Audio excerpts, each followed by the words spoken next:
il Mais faut je les reviens rabaisser. sur mon point. Pourquoi que l'armée au Québec, pourquoi qu'il n'y en a pas de cérémonie pour honorer des soldats? Oui, il y en a. Non, oui, il y en a. Il y en a, mais il n'y a pas Un jour de personne. souvenir.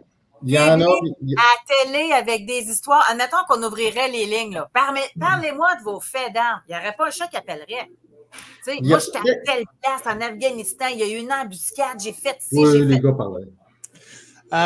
Les gars parleraient. Je ne suis pas si certain que ça, Doc, parce que de s'exposer, puis nous, moi et toi, on le fait au travers de cette émission-là. Je le fais sur d'autres plateformes.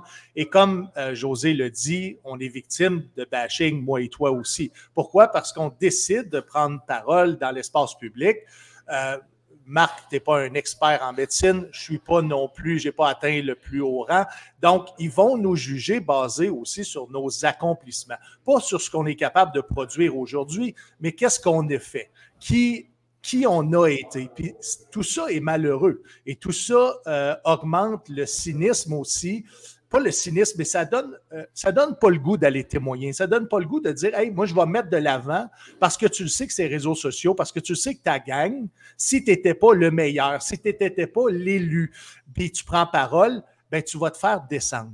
Tu vas te faire descendre de façon publique ou tu vas te faire descendre de bouche à oreille parce que c'est ça que ça fait de s'exposer. Ça fait que tu peux être victime de ce bashing-là, juste parce que tu n'as pas été l'élu, tu n'as pas été celui qui, pas au diapason, mais sélectionné par la majorité pour être un ambassadeur ou un porte-parole ou de témoigner sur ce qui t'est arrivé. Mais je me demande s'il n'y a pas une certaine hypocrisie, tu sais, puis de la part des civils aussi, là, de la part des civils. Tu sais, c'est comme, il y a l'armée, mais on n'en veut pas, tu sais, puis admettons, là, on jase, puis je ne vais pas le savoir, là, puis je respecte. Mais admettons, Steven, aujourd'hui, tu dis, hey, moi, je me souviens, là, telle journée, 21 juillet 1900 quelque, hey, j'en ai tué 4. Barouette, l'Internet part en feu. Hein? C'est comme si on le sait que vous allez à la guerre, mais il ne faudrait pas qu'il arrive à rien. Parfait. José, ça, c'est un tabou chez les vétérans. Entre vétérans qui ont vécu la même chose. On n'en parlera pas. On va en marquer entre nous autres. On va en parler entre nous autres. Jamais on va parler collectivement parce que ça va, il y a de la jalousie sur les faits d'armes et après ça, il y a beaucoup de jugements. Puis je l'ai déjà expliqué, je te l'ai déjà dit, place 2 personnes dans la même embuscade, les 2 personnes n'ont pas la même perception de ce qui est arrivé. On pas gérer les mêmes émotions à l'intérieur d'eux. Ils ont le même parcours, mais pas le même résultat.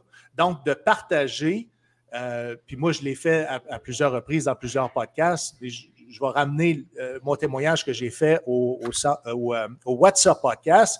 Bien, il y a des gens de la communauté qui étaient d'accord avec moi, puis il y en a d'autres qui n'étaient pas d'accord sur la forme ou les faits.